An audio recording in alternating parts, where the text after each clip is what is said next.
drugs. The death toll in cocaine production. And now you've got a figure, 4,200,000 people.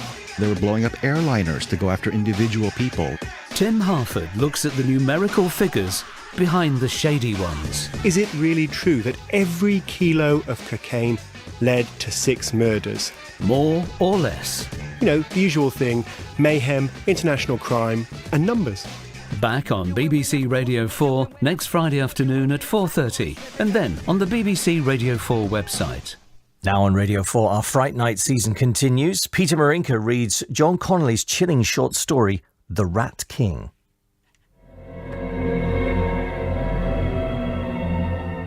Once upon a time, so long ago now that I cannot quite tell what is imagined and what was real, there came upon our town a dreadful plague. It began slowly. Where there are humans, so too will there be rats, and it took time before the townsfolk noticed an increase in the population, or that these were rodents of unusual savagery, capable of killing cats and seeing off the most seasoned of ratters. It seemed, too, that they moved with a certain agency, as though controlled by a governing intelligence, and this intelligence came at last to reveal itself. It was a single giant rodent, the size of a big man's arm, and that was without the tail, which itself resembled a thick grey snake, with a spur of bone upon his head like a crown.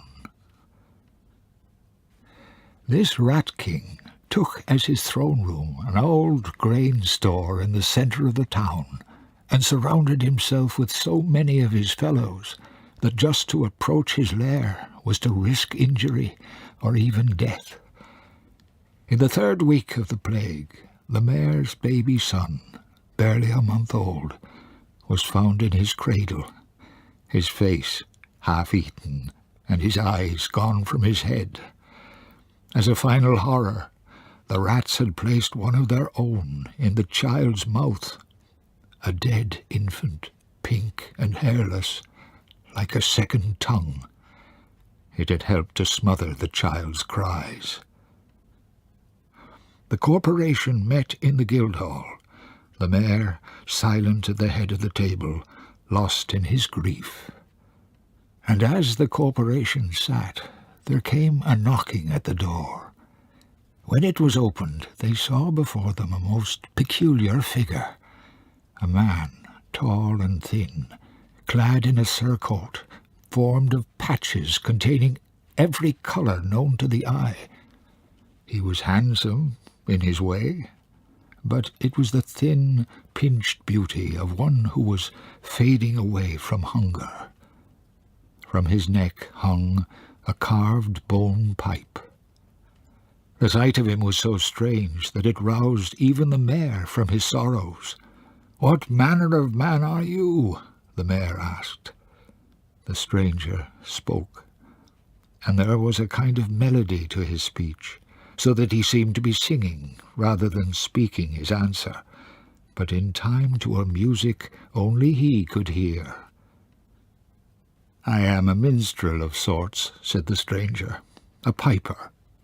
It has been given to me to charm the beasts of air and earth and sea, although the gift works best with those creatures who are most cursed, snakes and spiders, toads and newts, bats, gnats, and—" "What about rats?" said the mayor. The stranger thought upon the question for a moment, as though it had never before crossed his mind to consider binding a rat to his spell. "Why, yes," he replied at last, "rats, for I perceive that you are sorely troubled by them." "And what will you charge us for your services?" demanded the mayor. "To lift this curse from us, we would pay you 10,000 gold marks. No, 50,000. "I would not ask so much. If you gentlemen are agreeable, I will write my price on a piece of parchment and seal it with wax. If I am successful, you must simply promise to meet my price. And, Oh, these sage elders, these guildsmen who prided themselves on their acumen, perceiving a bargain they believed they could not lose, assented to the piper's terms without further discussion. Into the street the piper stepped, the mayor and the corporation at his heels. The piper's eyes, orbs of blue-green, like stones from the ocean depths, flickered with an odd, cold light as he put his lips to the pipe and blew 3 shrill blasts. And as the last note faded away, its place was taken by a deep murmur and a pattering and rustling as of many animal bodies jolted into activity. The ground shook beneath our feet. From every open door and window, every crack in a wall or hole in the ground, rats emerged, great and small, lean and brawny, brown and black, grey and tawny, and leading them was the Rat King himself, with his spur of bone upon his head. By now the piper had begun to play in earnest, and he danced his way to the gates of the town in time to the music, the rats following at his heels. When they arrived at the river, the rats plunged into its depths, and all were drowned, save for the Rat King himself, who made it to the far bank and scrambled over reeds and rushes until he found himself on dry land. For a moment this dreadful beast stared back at the town, as though to fix it in his memory, then continued on his way until at last he was lost from sight, and the piper's tune came to an end. The bells of the town rang out in celebration, and the mayor, who was a fair man, retrieved the piper's parchment from the folds of his coat, that he might read at last his price. He opened the parchment and stared at the words that the piper had written. His eyes grew wide.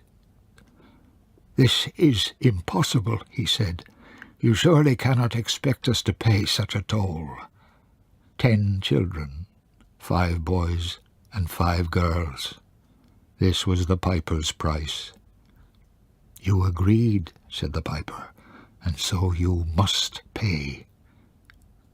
But armed men now appeared behind the mayor, and the piper was forced to retreat until he found himself once again outside the walls of the city, by a river clogged with the bodies of drowned rats. The gates were closed in his face, and from behind them came the voice of the mayor, warning the piper that if he were not gone by nightfall it would be the death of him. But now a confession.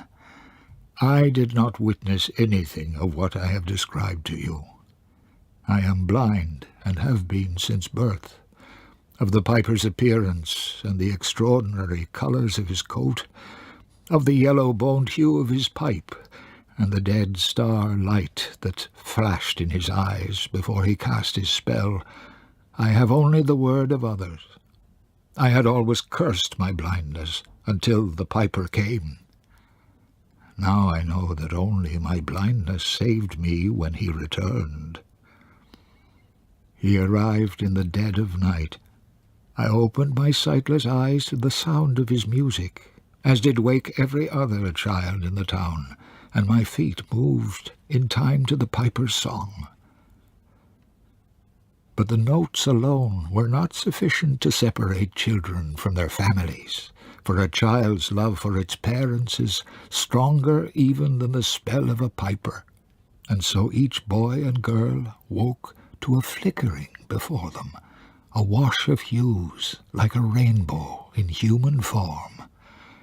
It was such sprites as these that finally drew them from their beds and led them through the streets to the walls of the town, where the strongest among them opened the gates so that all might join the piper. And this they did, dancing to his tune, while the piper's ghosts frolicked around them, as a wondrous portal opened wide in the mountain above the town, and into this the children vanished and were never seen again. I know this because Jacob, the miller's son, as deaf since birth as I was blind, held my hand as we stood at the gate, and spoke to me in his distorted voice of what he was witnessing. He stopped my dancing feet from following in the steps of the others, and I saved his sight from being bewitched. And so we were the only ones able to tell of what had occurred once the portal closed behind the piper, and the sound of his music was cut off entirely. So I lived, and Jacob lived, but we never had children of our own. Deep in the core of our beings was the knowledge that we had managed to thwart the piper, and the piper did not like to be thwarted. I have lived longer than anyone in this land. I am too old, but perhaps I have been kept alive for a purpose. Some days ago, a merchant came to me from the kingdom across the water and told me a tale. He was passing through the mountains above a remote village at the northern edge of his country, and there he beheld a strange sight. A blighted figure, like a gargoyle, dressed in a surcoat of many colours, perched upon a rock. As he sat, this creature's hands worked on a length of bone, carving holes in it to complete an instrument, a pipe. The bone was small, but recognizably human, and the merchant thought that it might have come from a child's arm. While the merchant watched, almost spellbound, the figure cut and carved, chiselled and cored, until finally he raised the pipe to his lips and tested it. A distorted note emerged, and its creator, dissatisfied, returned to its work. This figure was hump-backed, the merchant said, with twisted limbs, and the nose of a carrion bird, a crooked man. On a stone beside him stood a huge rat with a spur of bone on his head that he wore like a crown. The crooked man spoke to the rat as he worked. "A new pipe," he said, "for a new town." The rat licked at his paws in anticipation of what was to come, just as the crooked man tested the pipe again, this time finding its music more to his liking. Instantly he was transformed. His back became straight, his limbs adjusting their proportions to match his frame. His nose shortened, and the light of malice in his eyes was dimmed, although it was not extinguished entirely. The merchant had seen enough, but he was not done with the horrors for that day. He both heard and felt a rumbling from the ground beneath his feet. A portal opened in the rock face, and from it poured forth an army of rats, which gathered itself around the crooked man and the rat king on the stone. At the sight of them, the merchant turned to flee, but in doing so he lost his footing and tumbled down the mountainside, injuring himself grievously. He lay unconscious for 2 days and 2 nights, until at last he was discovered by riders from the village. They were searching for its lost children. The merchant left. He will spread the word, just as I have tried to do in my own small way. Watch for the piper, he will warn. Listen for his tune, because he is coming.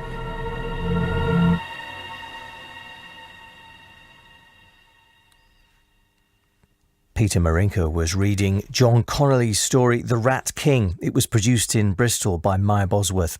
And tomorrow night at 10, you can hear a special 2-hour reading of Rosemary's Baby by Ira Levin, read by Kim Cattrall. For full details of all the otherworldly horrors featured in this year's Fright Night on Radio 4 and 4 Extra, go to the BBC Radio 4 website.